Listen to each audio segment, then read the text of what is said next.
course, big weather news this week Yes. in the U.S., let alone North Dakota. And as you're going to talk about, one key factor that really elevated this Enderlin tornado and its classification. Yes, the train derailment to the southeast of the town of Enderlin was the key to get that upgrade from EF3, that was the initial rating, Right. to EF5. And at the end of the day, the rating is important for us as meteorologists, but for those impacted in the community, doesn't really matter all that much. 3 lives were lost, the deadliest tornado in North Dakota since the 1970s, and lives were changed with the damage that was done. But again, wanted to go into the science here as to how we got that upgrade to EF5, and that was mainly driven by the train derailment southeast of Enderlin. This is a photo of the tornado sent in to skyspyphotos.com on that evening, June 20th.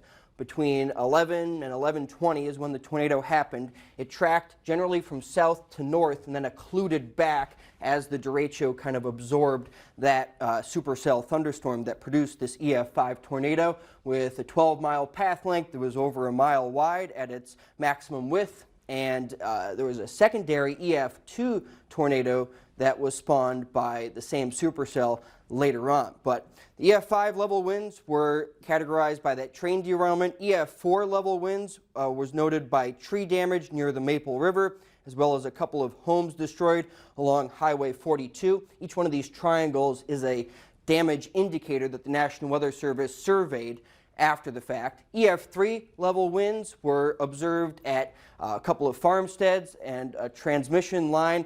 The towers were collapsed to the north of Enderlin, and then a couple of other damage indicators of EF2 level damage along that path of the Enderlin tornado, as well as that EF2 tornado that formed immediately after the first one. So the main site where the EF5 level damage happened was along that railroad line where the tornado derailed 33 train cars, 19 fully loaded grain hopper cars weighing more than 280,000 pounds, and 14 empty tanker cars weighing about 72,000 pounds. One of them was tossed between 60 and 1,000 feet from the track, and there was some cutting-edge research from the Western University's Northern Tornadoes Project at the Canadian Severe Storms Laboratory that was key to figuring out what strength of winds would have been necessary to cause this level of damage and to throw these train cars that distance. Well, first looking at the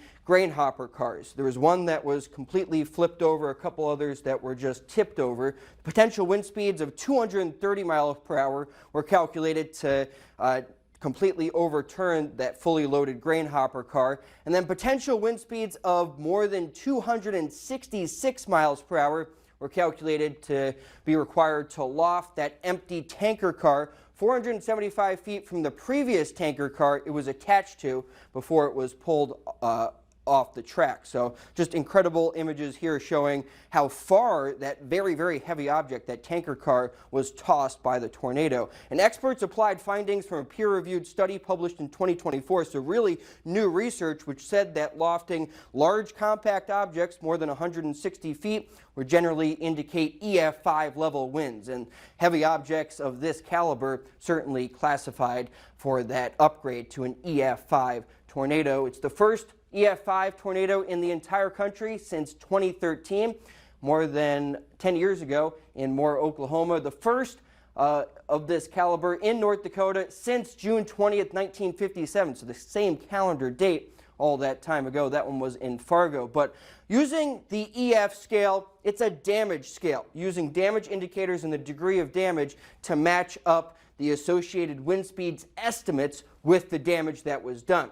So there's 28 different types of damage indicators assessing what is damaged, and then using the degree of damage for each one of those, 8 different levels, assessing the structural integrity, essentially. So why aren't there more tornadoes rated EF5? Well, some of these violent tornadoes happen in open fields and never get a rating because they don't do any damage, fortunately. Sometimes these very strong tornadoes hit poorly constructed homes or structures which only take, let's say, 150 miles per hour to destroy them. So sometimes the construction of a structure is the limiting factor. If it would be destroyed at, let's say, EF3 level winds, that's the max that tornado can get. That's the maximum rating if the structure isn't tied down properly or there's other engineering limitations with how the structure is built.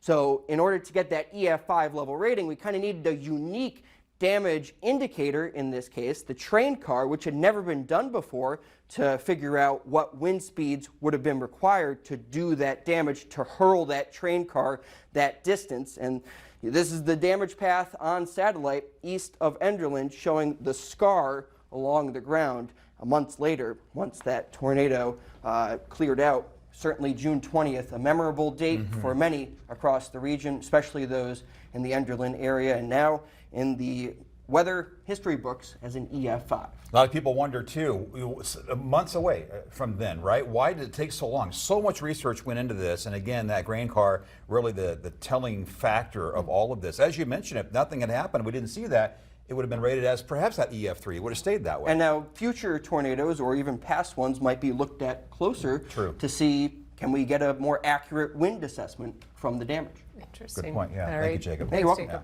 Stay with us.